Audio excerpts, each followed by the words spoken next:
The battlefield was a canvas of chaos, a scene of utter pandemonium.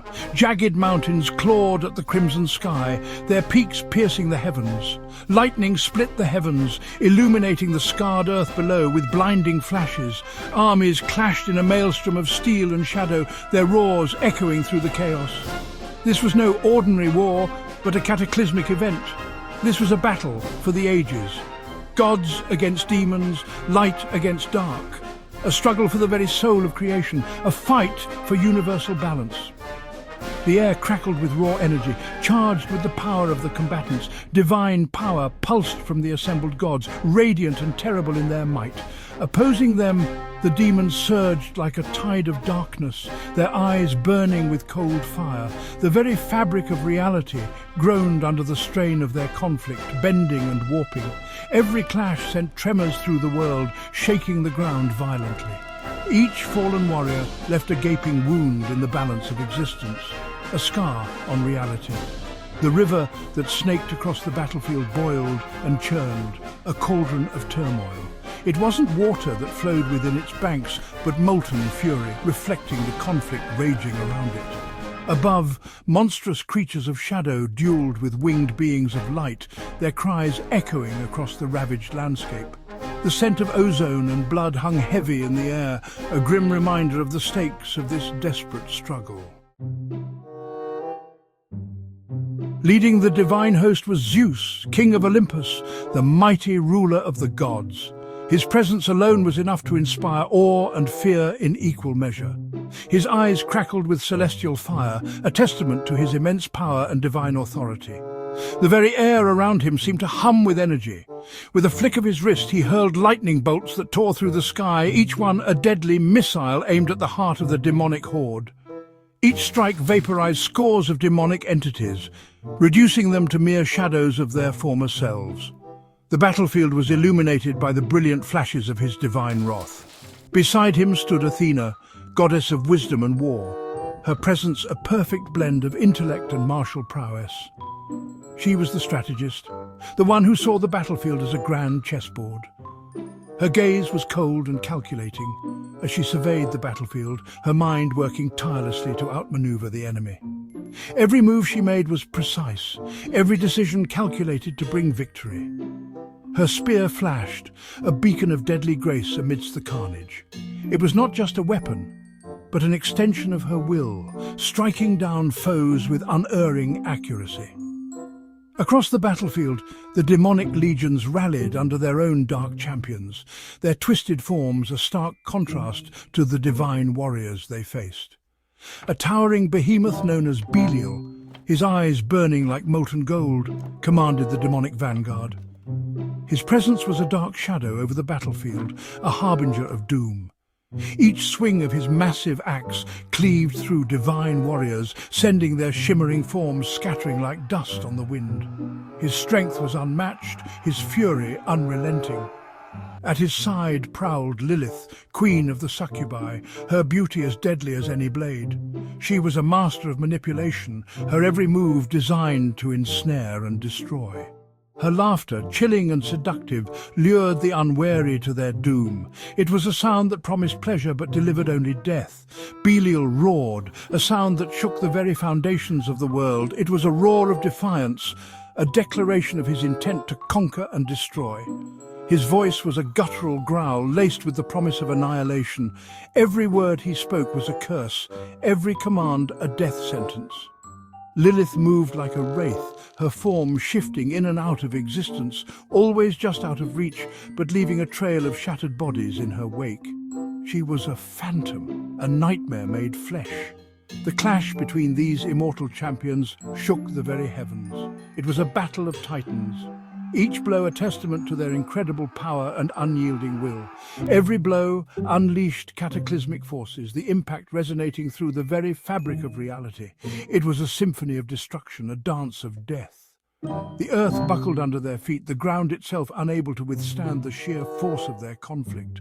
Cracks spread like spiderwebs, the land itself crying out in agony. The sky itself seemed to crack under the pressure of their might, the heavens splitting as if to bear witness to the epic struggle below. Thunder roared and lightning danced across the sky. Yet, even as the battle reached a fever pitch, a new terror emerged, eclipsing even this titanic struggle. A monstrous figure, more terrifying than any before, stepped onto the battlefield, its presence a harbinger of even greater chaos to come. A chilling silence fell upon the battlefield.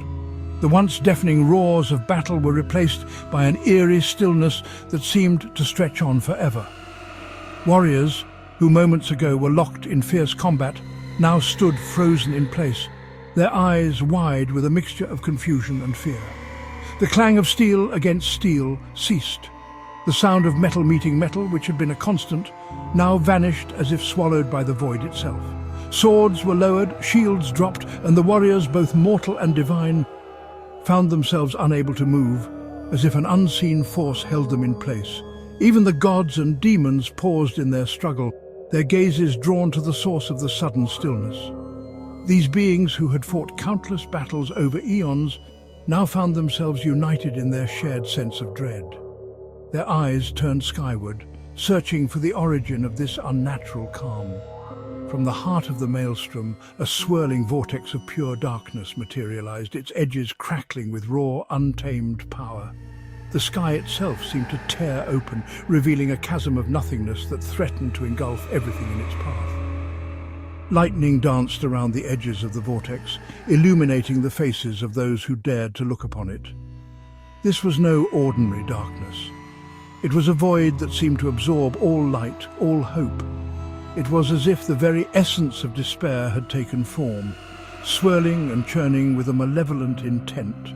The energy emanating from it was ancient, older than time itself, and it carried with it a sense of foreboding that was impossible to ignore. It felt ancient, hungry, filled with an insatiable desire to consume all of creation. The darkness spread across the sky like a living entity, reaching out with tendrils of shadow that seemed to seek out the very souls of those who watched in horror. It was a hunger that could never be sated, a void that could never be filled.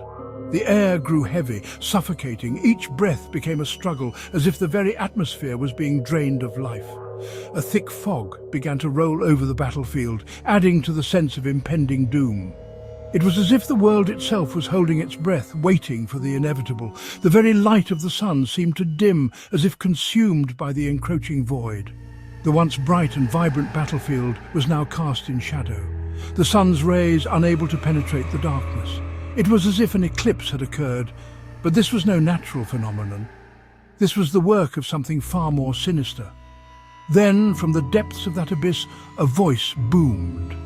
It was a sound that seemed to come from everywhere and nowhere at once, reverberating through the very fabric of reality. It was a voice that carried with it the weight of eternity, a sound that could not be ignored. It was a voice devoid of emotion, a chilling monotone that seemed to seep into the very core of your being. The words it spoke were not just heard, but felt, resonating deep within the soul. It was a voice that promised nothing but despair and destruction. "Foolish mortals," the voice echoed, sending shivers down the spines of even the most hardened warriors. The bravest among them, those who had faced countless horrors, now found themselves trembling in fear. The voice continued, each word a dagger to the heart. "You squabble over scraps while true power remains beyond your grasp." The voice's disdain was palpable, its contempt for the beings below evident in every syllable. It spoke of power, true power, that was beyond the comprehension of gods and mortals alike. "I am oblivion, the end of all things." The declaration hung in the air, a proclamation of doom that left no room for doubt. This was not just a being of darkness. This was the embodiment of the end, the finality that awaited all things. "And this world shall be my beginning." The figure loomed over the landscape, a harbinger of the end that was to come. The world, once vibrant and full of life, now seemed desolate and empty under the darkened sky. This was the beginning of the end, the start of a new era of darkness. Terror, primal and consuming, gripped the hearts of both gods and demons. The fear was not just of death, but of something far worse: annihilation, the complete and utter erasure of existence. It was a fear that transcended the physical, reaching into the very essence of their beings. The ancient prophecies had spoken of oblivion, the embodiment of nothingness, a being of pure annihilation that existed before creation and threatened to consume it all. These texts, long forgotten by many, now seemed to come to life, their warnings echoing in the minds of those who had dismissed them as mere legend. And now it had come for them. The dark vortex descended upon the battlefield, the entity within it moving with a purpose that was both terrifying and inevitable. The crowd, once so full of life and determination, now stood paralyzed with fear, knowing that their end was near. Fear, for the first time in eons, flickered in the eyes of the immortal beings. These beings, who had seen the rise and fall of countless civilizations, who had witnessed the birth and death of stars, now found themselves gripped by an emotion they had long thought beneath them.